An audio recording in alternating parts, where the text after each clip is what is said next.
Welcome to Activate Your Introvert, the weekly show to help you recognise and unlock the entrepreneur skills in your business.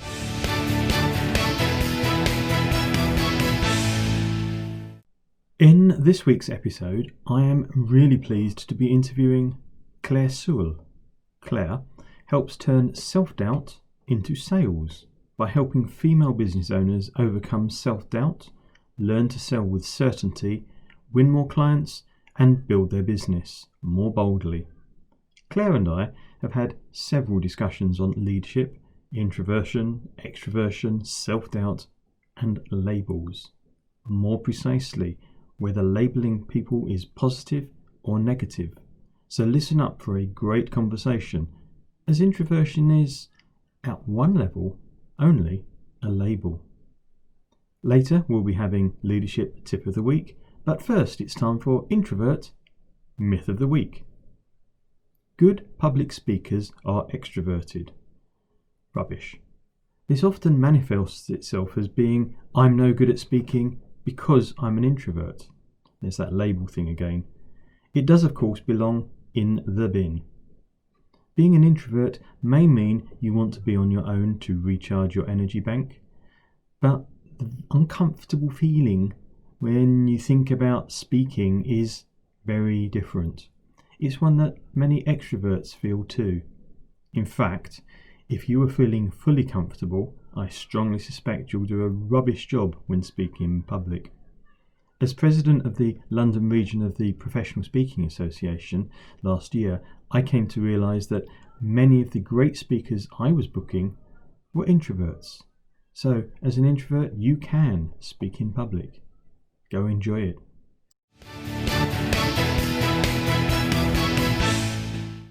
Do let me know what introvert myth you'd like exposed, or what tip you'd like that would help you to activate the entrepreneurial skills in your business.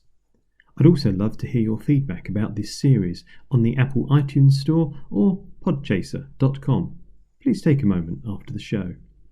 And finally, if you'd like to talk to me about speaking at your conference, virtual or face-to-face, or working with your team, I'd love to hear from you. But now, let's get on with this week's interview.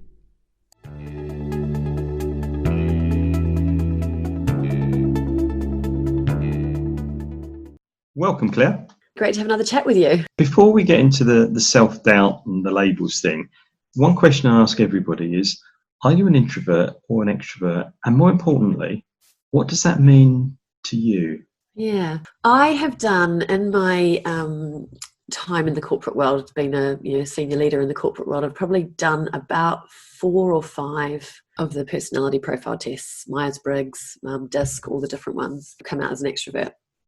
But I would actually class myself as an introvert because what it means to me is, where do I get my energy from? Like, where do I recharge? And extroverts recharge, get their energy from being around people, and introverts, this is the way I see it, get their energy from themselves, from being on their own. And I love being with people. I'm a big socialist, but I love to withdraw as well, and having a whole weekend on my own and just reading and doing my own stuff. That's really where I get my where I restore my energy. And that's really interesting, because, as you say, that is one of the big defining points, is that energy level.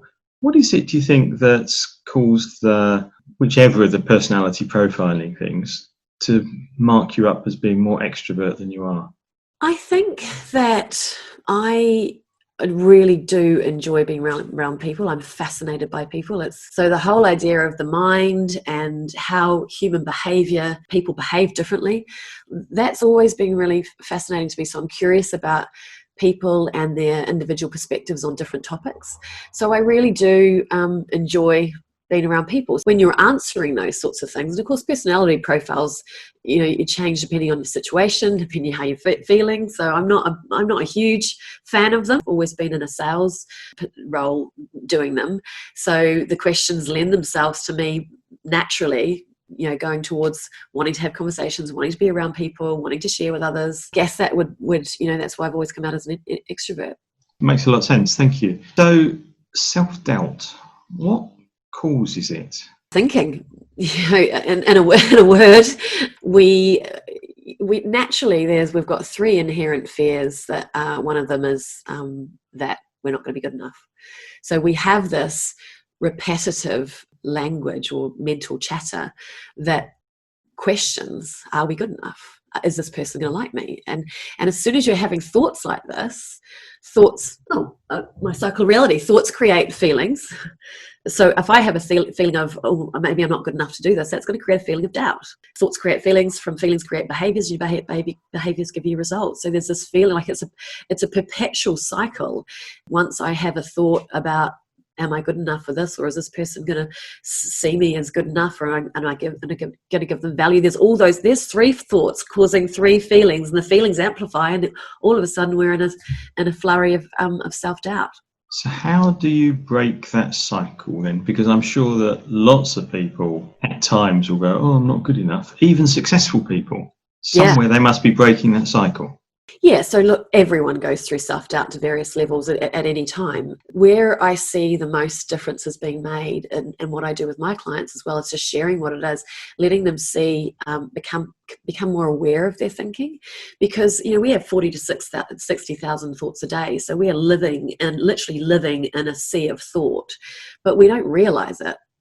We think things happen to us rather than happening through us, right?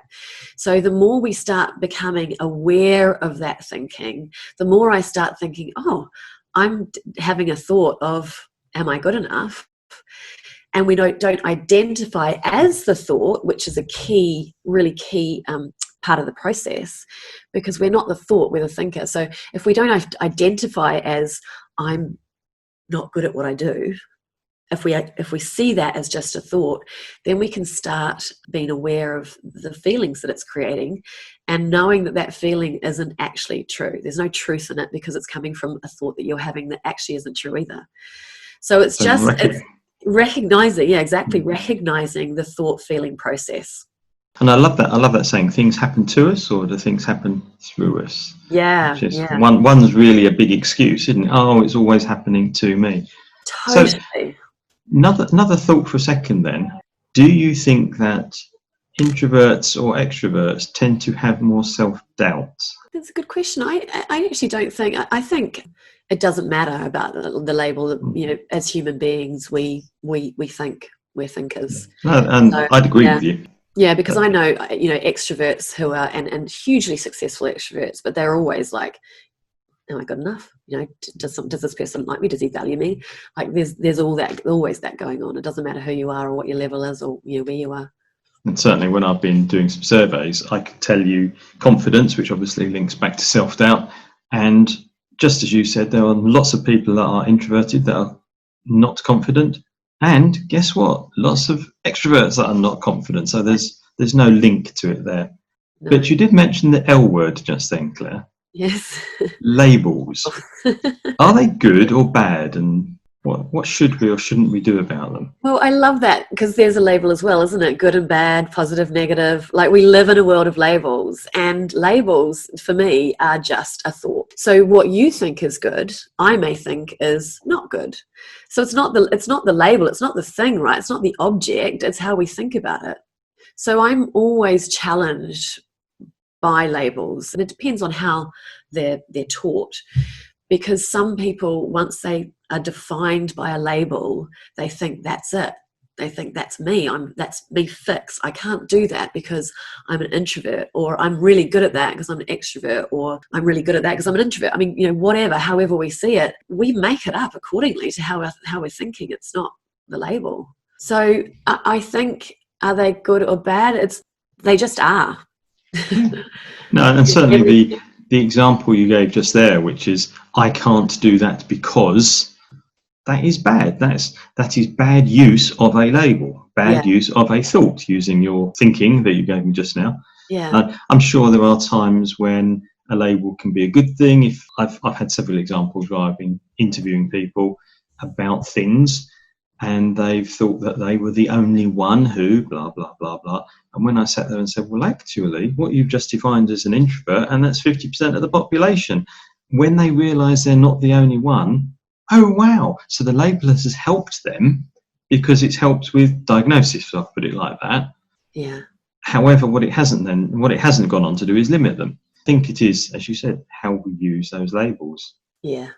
Yeah, it's like if you're ill and you go to 100 doctors and no one knows what it is, but you're still presenting physical illness. When someone identifies what you've got, there's an element of, okay, that makes sense to me now. But if you then start saying, I can't do that because I'm ill, because I have this sickness, now I've got a word for it, not helpful, very negative. So there's an element of, labels help us understand potentially where our strengths and potential weaknesses are. But even that can be challenging because we're only limited by our thinking. And so everything is overcomable depending how we think about it. So we're running rapidly out of time. I'd like to finish up with, what tip would you give somebody that is introverted to improve their business? Well, I guess it depends what they want to do, right? And for me, the tip is always, whatever you are challenged by, take action towards consistently doing it. Like, practice makes progress. And I think what I've seen with some of the introverts that I work with in my business, there's a fear of doing something, and then they rely on their hook, their label of introversion, as to a reason why they can't do it. So what we do is we say, here's one thing, let's try this. Let's try this every day. So then once you do something, practice makes progress, and you don't fear it so much. So then the label of introversion doesn't come into play so much. Okay. And really, really quickly, because I think that I like that one tip for a leader, perhaps they've got introverts in their team. Goodness, the first thing is communication is everything with leaders, and understanding how they like to work and where their strengths are and where their potential weaknesses are as well. So I think with introverts and leaders, certainly in group environments, it's ensuring that they have a voice as well. You're giving them the opportunity to respond accordingly. So it's just being mindful. It's just being aware of how different people play or be in a work environment. And introversion and extroversion, you're definitely going to get different ways of being. So make sure that the environment is catered to both. Brilliant. Thank you, Claire. Should some of the listeners want to get back in touch with you, what's the best place to do that? I'm on LinkedIn. I'm a big Linky Dink fan. So Claire Dimes Sewell, or claire@swellcoach.co.uk, and that's Claire Claire, the French way. Brilliant. Thanks, Claire.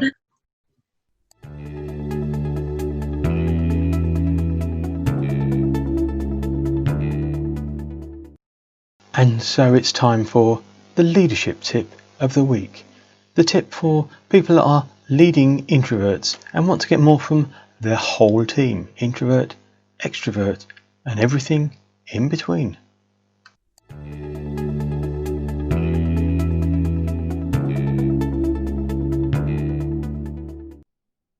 The only way I can follow up that discussion for this week's leadership tip is to say, think about labels. As a leader, are you labelling your team? It's absolutely natural. You won't be able to stop doing it, but the thing you can do is to react differently to the labels. Ask what the positives and negatives of those are, and then work with your team members on those, rather than just working on the label. Thank you for listening to Activate Your Introvert, and I hope you've enjoyed this week's episode.